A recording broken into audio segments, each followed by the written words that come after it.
Hello and welcome back to my channel. Today I have the Green Goblin from Spider-Man No Way Home. This is something I was terrified I'd miss out on. I have not been having any luck with getting figures to my local stores, and it has been such a pain in the ass. I have been crying for days. I've been upset. I've been basically inconsolable this whole time. Just absolutely devastated. But no, a bunch of the figures showed up. Ironically, after I found Tom Holland, the Tom Holland Spider-Man, which I opened in another video. Hopefully that will be out before this one. I complained that figure showed up, but everyone got to the other figures before I could get to them. And then the next day I went to Target and the rest of the wave was there, so I can get my hands on all the figures except for Doc Ock. He's the only one still not in the stores. Hopefully I can find him too, because I really need to get Doc Ock. I needed all of them. I still need all of them.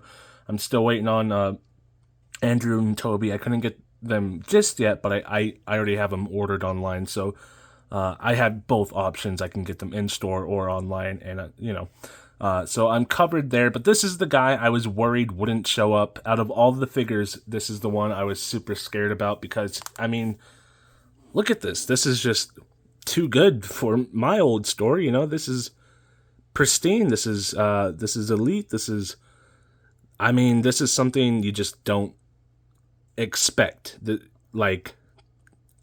I guess. I don't know. I don't know how to put it into words, but I do have it. So I guess let's go ahead and get into it. Starting with the front of the box, you have this nice image of Green Goblin right here with the Spider-Man No Way Home logo down at the bottom.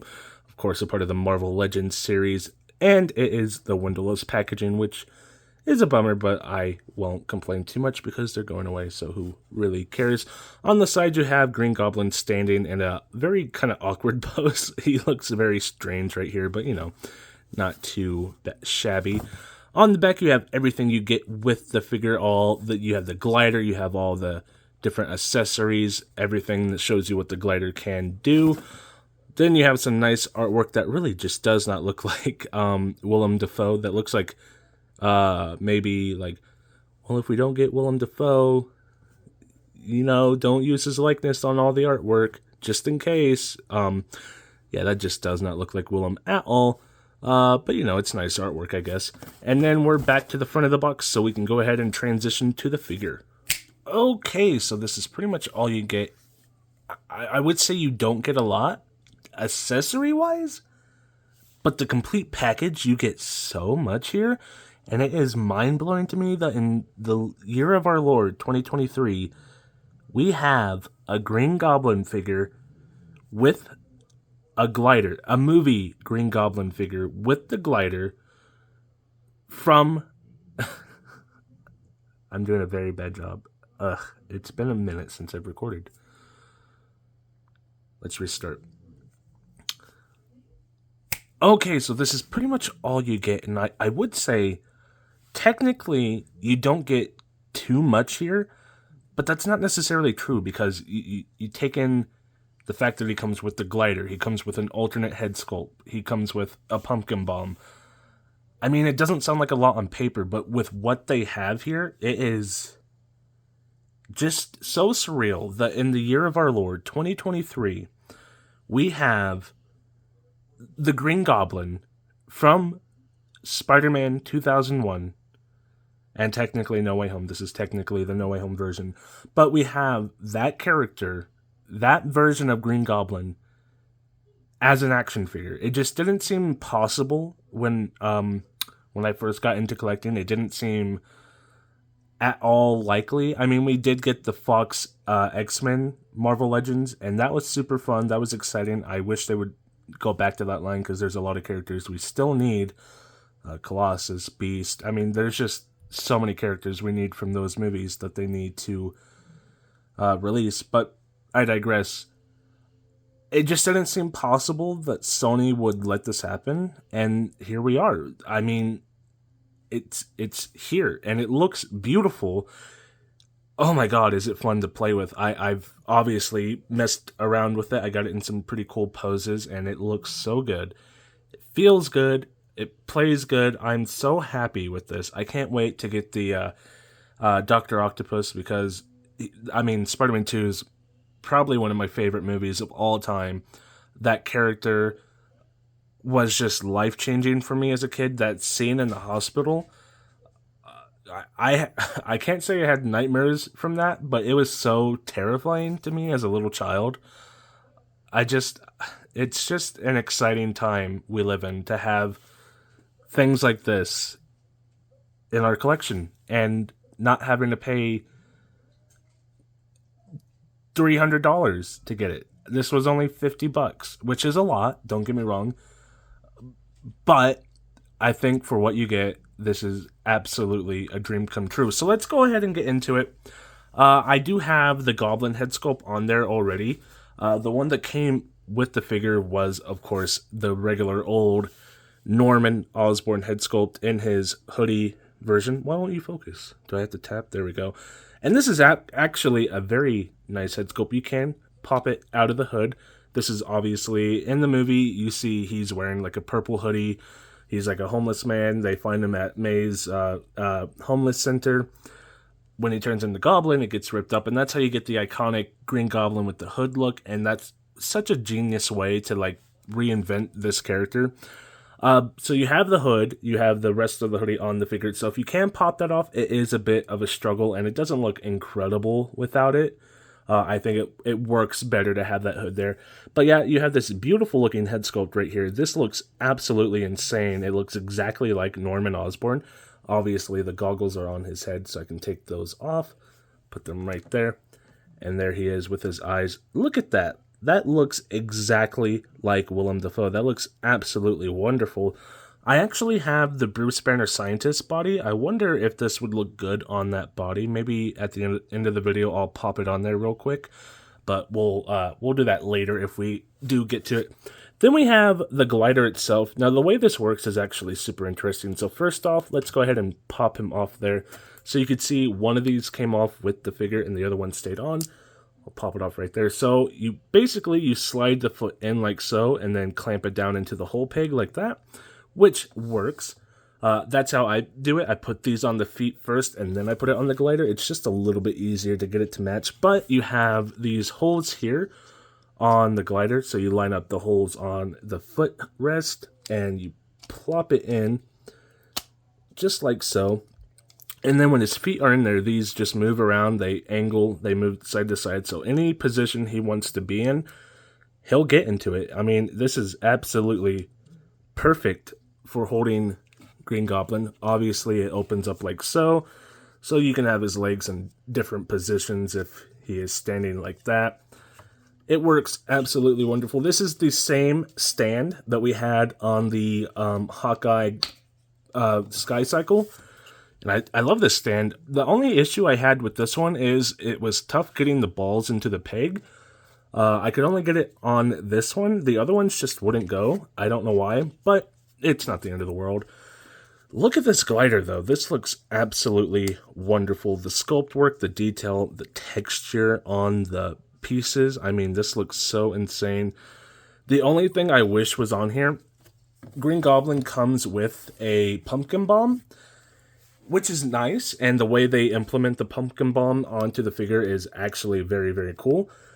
But when I don't want him to hold it, there's nowhere to put it. I would like it if, like, there was, like, a little, I don't know, like a little nub here that you could place a pumpkin bomb in just to hold it when you don't want your figure to hold it. Now, if you've had a Green Goblin figure, you know they come with these pumpkin bombs, and they hold them decently, but not perfectly. It is fairly common for the bombs to just fall out of their hands.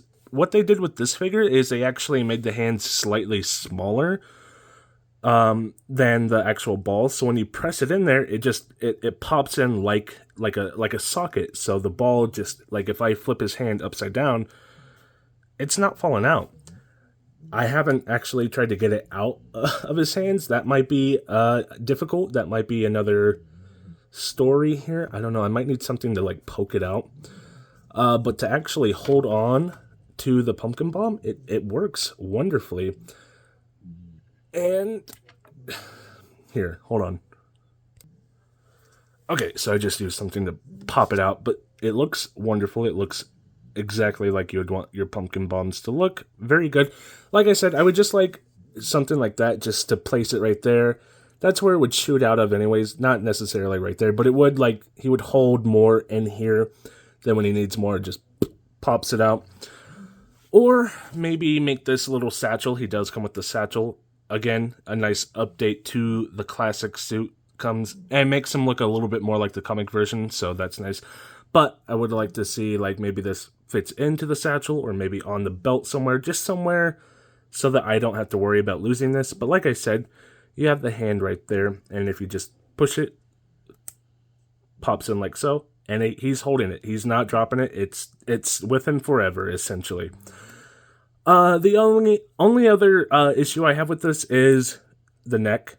Obviously, when the mask is on, the neck is exposed, and that is unfortunate, but it's not the end of the world.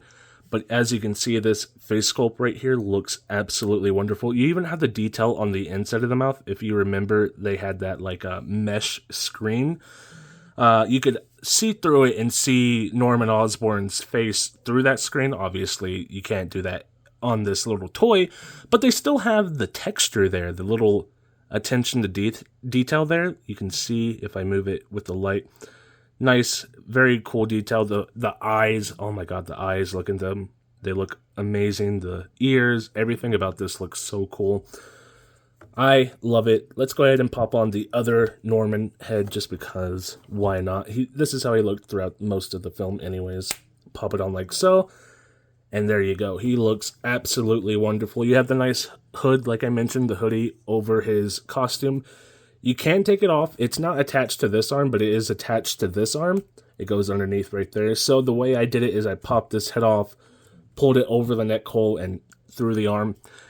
It's kind of difficult, and honestly, it doesn't look that amazing with it off. It's not necessarily what I would call worth it. So, you know, if you want to, I'm not going to yuck your yum, but I personally will keep this purple piece on. But you have a lot of nice little upgrades to this costume over the years. You have, like I mentioned, the satchel here. You have the nice purpley bits all across the figure. Obviously, those might have been in the original film. But I'm just saying, it looks amazing. With the little upgrades here and there, you have the spikes over here looking great. A lot of this stuff, like this right here, a lot of this he never used, so I don't actually know what they do for the character. I don't know what they accomplish, but they look good. Yeah, the nice yellowy bits right here, kind of like an exoskeleton armory bits, the knee pads all the way down, all this extra protection. Like, if you watch the movie, you remember this is all this is like a military wear. This is like a military suit, something for battle in the army. It looks absolutely wonderful. Technically, if I remember correctly, the Osborn formula, the serum that he intakes is his attempt at a super soldier form. They all the way back in 2001, they were doing super soldier forums, and this was just like a part of that whole situation. This outfit, this glider, all of it was just military hardware along with the formula that he was making, and it all just combined together to make a beautiful, awesome, wonderful character that I love so much. So we've gone over the look of the character. Let's go ahead and go over the articulation, starting with the head sculpt, going back, fairly decent, going forward, fairly decent as well, side to side, wiggle, rotates all the way around like so. It is on a ball joint, but it looks absolutely wonderful. Arm comes up to about right there, which is fairly decent, rotates all the way around. I would have liked to have seen a butterfly joint just to give us a little bit more articulation, and I think they could have hit it well, and it would have looked fairly decent, so... But we don't have that, unfortunately. Not the end of the world, but it's just a detail I would have liked to see with a figure this deluxe and pricey. But I digress. It still looks amazing for what it is. Rotation here at the bicep, rotates all the way around like so. Double jointed pinless elbows that don't want to pin or bend. There we go. Looks a little wonky when you bend it, but there you go, looking fairly decent. The wrist goes in, the wrist goes out, and the wrist goes all the way around like so. Ab crunch, obviously there's a lot of stuff in the way, but you do get side to side going back. Not very much at all. Move this arm out of the way. Not very much, obviously, but going forward, again, not incredible, but also not the worst thing. With a figure like this, you wouldn't really expect to get too much out of it anyways, but you know, you do have that nice upper diaphragm cut right there. Nothing down here, unfortunately. I would have liked to have seen that. This does rotate like so. So you get what you would want out of this, I think. It looks good enough that you can excuse some a little bit of lacking in articulation. But the legs are interesting. So you have pop down hips like so. Not too much, obviously, but just a little bit. Same with the Tom Holland Spider-Man figure. I assume with Toby and Andrew, I just don't have those yet. But you do have the pop down hips, so he can go fairly deep when you bend him like that. Deeper than you would expect a figure like this to go, which really adds to when he's on the glider. It really helps his posability. I do love that. Double jointed pinless knees goes to about right there. Fairly decent, about what you would expect with how thick these legs are. Rotation here at the thigh. It's hidden well by this armor piece. I do love when they do stuff like that. No rotation down here at the boot, but the ankle goes down like so and up like so, and that is Green Goblin. As you can see, I am very excited to have this figure, very happy to have this figure. It looks wonderful, it feels wonderful, poses wonderfully. I'm just so happy. I love this figure more than life itself, I guess you could say. This has been a very, very fun figure for me to play with and pose and just look at. It's so cool. It's just so cool. So that'll be it for me. Thank you guys so very much for watching. Please leave a like, leave a comment, leave a subscribe. There he goes. I knew he would fall. All the things YouTubers ask you to do, just do it for me as well. And I will be back with another video, hopefully very, very soon. Bye.